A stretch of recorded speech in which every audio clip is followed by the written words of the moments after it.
Over the next 10 years, I got one big goal: make $10 million. Well, that's not too big of a goal, but to make it harder, we're going to start with $10, and here's the real hard part. That time has to stay on 10 times speed. Let's see if we can get it done. Well, hello and welcome back in, everybody. We're going to be here on episode 19, and I got a big question this one. Can we finish this field work? All this mowing we got to do here, I don't know if we can finish it this month. Now, as far as field work goes, all I'm going to do is just mow. My normal routine is rip the whole field up, replant it, get rid of these weeds, get a fresh bed, all that stuff. But we're not going to do that. Unfortunately, I don't think I'm going to have the time or money to do anything like that anytime soon. So I'm just going to have to live with this lower yield harvest off of this field for a while, which I think will be fine. We've already dumped off 3 full forage wagons. Should be all good. But the one thing that's not going to be good is what time it will be whenever we finish this. Let's see. I'm going to keep going away at it and listen to some music. I have no idea what time it's going to be whenever I'm done, though. All 3 headlands on this field are done. Now, I was trying to do more headlands, but every time I left the field and came back, it reset back to a default of 3, so I'm just going to leave it instead of going back in that menu every single time. I'm going to work on the up downs. I'm probably going to miss some at the beginnings of these up downs. Probably like whenever I turn around here, I'm sure I'm going to miss something. But I might go back through and touch that up. No promises there. Really no promises at all, because I'm not going to worry about every little piece of grass on this field. I don't think it's going to be worth it with the amount of time we're spending on it and the little payout we're going to get from it. So far, it's looking pretty good as far as how much grass we're getting. Now, will that be enough for our future usage of it? I need to probably start looking into moving some of this over to the sheep, but I do know the main future usage of this was going to be cows. So either an episode or 2 away, we're going to be getting some cows. As the hours continue to pass by, I notice the money continually going up. That's because we got products being sold off, greenhouse products, wood products, stuff like that, even stone products, I guess. But I did notice there, I believe we get about $2,000 each hour. It went from 30-something thousand up to 32-something thousand. That's what it changed, and I am pretty excited about that. And I keep looking into the whole sales items, see if we can get something out there. I want another tractor. All this time I keep stopping the mowing, makes me realize I could have a mower going full time while I pick up right behind it and the mower wouldn't have to stop. There's just so much more we could do with bigger and better equipment out there. Of course, this is a very nice tractor, good sized tractor, especially for early on in a series like this. I say early on, it's been a year since this has started now. I did name the first year August through December, so we are in year 2 here, finishing up at December. The end of December will be the end of year 2 for us. Hopefully we got some pretty good progress by then, at least a good $1 million in the bank. Honestly, I don't think we're going to have any money in the bank for a while, because we're going to end up spending pretty much everything we make. Eventually, towards the end, we're going to end up having to just say, stop spending the money, start saving it, or start selling off some of the big stuff we got to bump up that bank account number in the top right. Of course, that's a long ways away. Don't know exactly what I'm going to do whenever I get there. I got all these good ideas now, at least I think they're good. And then, of course, any of the ideas y'all may have along the way, drop them in the comments. Any tips, tricks, or suggestions, always welcome. Well, that's not good. I just ran a little time trial test to figure out how long it takes me to kind of fill up and dump it out and come back and all that stuff. So the test I just ran was, once I was full, I came over here, dumped it out, went back to the field, got another full trailer, stopped the timer once it got full. And it started at 13:37, ended at 14:19. Of course, that time will vary depending on where I stop on the field and all that. But almost an hour long in-game. I'm talking in-game time. Almost an hour long for each trailer. That is very, very concerning. Maybe buying a windrower and a bigger mower would have been a smarter choice. I don't know. I guess the bottleneck of this whole operation would be the forage wagon, no matter what, because of how much time is spent driving back and forth. I'm not sure how I'm going to speed up this operation quite yet. Obviously, we need money for that. We'll get there one day. I just hope we can get all this done in this month. I'm going to keep it going. Even if it gets dark, I will keep it going all throughout the night. We may not get any sleep here. Doing the mowing this way with the mower on the front, forage wagon picking up right behind it, I realized I may need to change something up here. Like I said, our money is going up like $2,000 every month. Not month, my bad. Every hour. And I might just need to spend some of that money. Maybe get a larger mower to attach to the back, like the little bat wing thing that might go along with that mower. Get the mowing done faster, and then a windrower, stuff like that. Something to get this moving faster. I did take a peek into the store because while this is emptying out, it takes a few seconds. So I had nothing better to do. There is something out there I'm going to go ahead and buy. It's going to cost us $35,000. So all our money is about to go away, but we know it's going to go up a little bit every hour. So I'm not too worried about it. And that thing I'm going to buy should help us speed this process up and not spend all night out here. I'm really hoping this tractor can handle it. Let's find out. So here's the front mower I got. I'm going to go ahead and get this part right here, which I believe is an attachment to this, possibly. I don't know. I think they go in combination. I sure hope they do. Let's put it that way.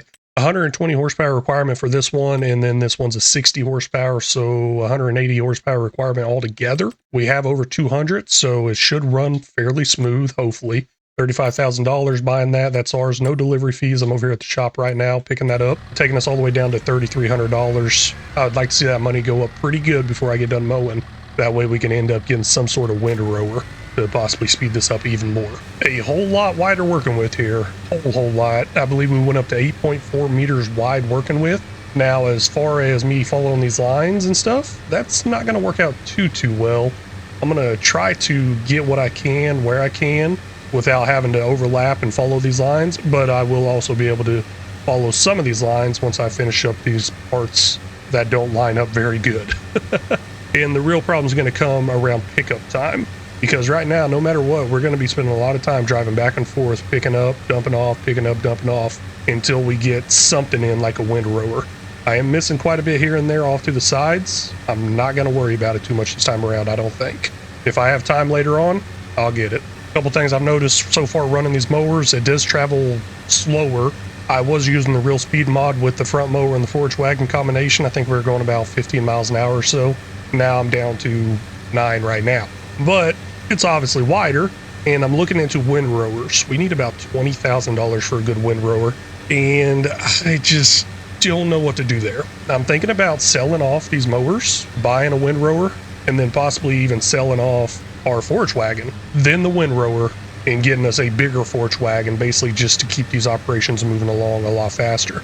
Now, leasing is out the window. That's a rule I got. Cannot lease, cannot take a loan. And I will be losing money if I keep buying and selling, but I don't think it's going to be much.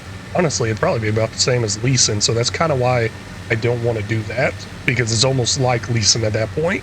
Now that I'm getting closer and closer to finishing this mowing, I was thinking maybe I shouldn't have bought the bigger mower portion. My idea here was to shut down the whole delivery portion of this job, because we can deliver next month. One thing that cannot happen next month is the grass growing if it's not cut. So for example, if it would have rolled over after midnight, and if this grass was still right here in front of me, it would still stay at this state, but rest of it would grow up a little bit more. So I want to try to get another grass harvest in around November. I think we'll be at that max harvest time in November. I'm not sure how well my math is mathing out there, but I do know we're about done mowing, so at least this grass will grow up again. Even with a little bit of grass there growing up off the field, we could still go through picking up the grass that got cut. All done mowing now. Instead of taking this up the hill to the right to our barn up there, we actually have a new shed that came with the purchase of this land. That's where I'll go ahead and store all this mowing stuff, the mowers, the forage wagon, maybe anything else I get along the way. Now, there is a smaller windrower out there. I just don't know if it's worth it. It's only 4.7 meters wide, I believe, and it costs $9,000. The reason I don't think it's worth it is because our forage wagon has a little bit of an extra pickup width to it. One of the mods just helps you collect some of the stuff off to the side that may get missed commonly, and I don't know what that pickup width actually is. So I think it may end up being around that 4 meters or so. This right here is a really nice shed. I like this a lot. Plenty of room in there. We're going to end up leaving a lot of stuff in there. I don't even know if we're going to do much more at the top of the mountain as far as needing to travel up there. Well, you know what? I guess we do got to take care of the chickens up there. Those chickens are really driving me crazy. I might end up just selling them off. And speaking of the chickens, we're at the end of the day. They're probably hungry and needing some more food. They are getting a little low, down to 728 liters. They are over halfway done there. Oh, whoa, I did not know I could see this. So I got the cow barn here. I thought I had to have animals in here to see what I need. So it looks like grass only does 40%, silage does 80, hay does 80, TMR does 100. We really only need to hit 80. I believe anything from 80 and above will allow the animals to produce everything they need to produce, such as milk, or reproduce. So I like this showing me these numbers a lot. That gives me an idea of what I need to start doing inside that production where we're putting all the grass. But I'm not going to fire that up quite yet, and we will fire it up to TMR. The reason I'm going to hold off on that right now is because I'm trying to see exactly how much grass we get. And wait a second, it'll be fine. Hold on. The reason I'm saying it would be fine as far as counting our grass is I'll just fire it up for the perfect 1-for-1 ratio, wherever the heck that's at. Yeah, right here. So 1,000 grass in, 1,000 silage out. And the reason I want to do silage is obviously it's a better sell price value. So we may sell it off at a later point. I don't know exactly how fast this is going to run, if it's too cheaty or anything like that. 48 cycles per month. So I guess 48,000 liters of silage can be made per month, if I'm reading that right. Doesn't seem too bad. It is getting kind of dark out here now. I will be a little busy doing this. You may notice it is picking up a little bit off to the right here, so we may have more of a pickup width than I thought. Holy cow, I never realized that. The mod idea there is mainly for corners. As you go around the corners and you miss the pickup, I did not realize how big this pickup width was. Okay, so maybe it's not going to take me too long, and that does confirm that 4-point-something meter windrower is not worth it. Still going away here, picking up the grass. It's going to be a close one if we get all the grass picked up, but I keep falling asleep, and it made me think this would actually be the worst series idea ever to fall asleep on. Can you imagine just waking up and you're like years later in the game? Like, oh no, especially with autosave on. But no, I don't know what it is about this nighttime field work I'm doing here, but it's making me fall asleep. Finally, all done picking up the grass. Now, there's definitely going to be some grass left over on the ground that I may have missed somewhere. Also, there's some grass I may have missed mowing. Little after 2300, so a little after 11 p.m. We have less than an hour until the time rolls over, and hey, look, there's grass I missed mowing. I just got to say, I really underestimated how large this field is. Oh my gosh, that was ridiculous. Absolutely ridiculous. Not only did I underestimate it with how long it's going to take me to mow it and get it picked up, but I underestimated how much grass will actually pick up off of that field. We will see that total number next episode, and we also have some problems out on another piece of our land that we're going to have to take care of. But of course, next episode for that. Really do appreciate all y'all stopping in and watching. Thank you so much. I hope y'all have a great day or night wherever you're at. And until next time, y'all take care.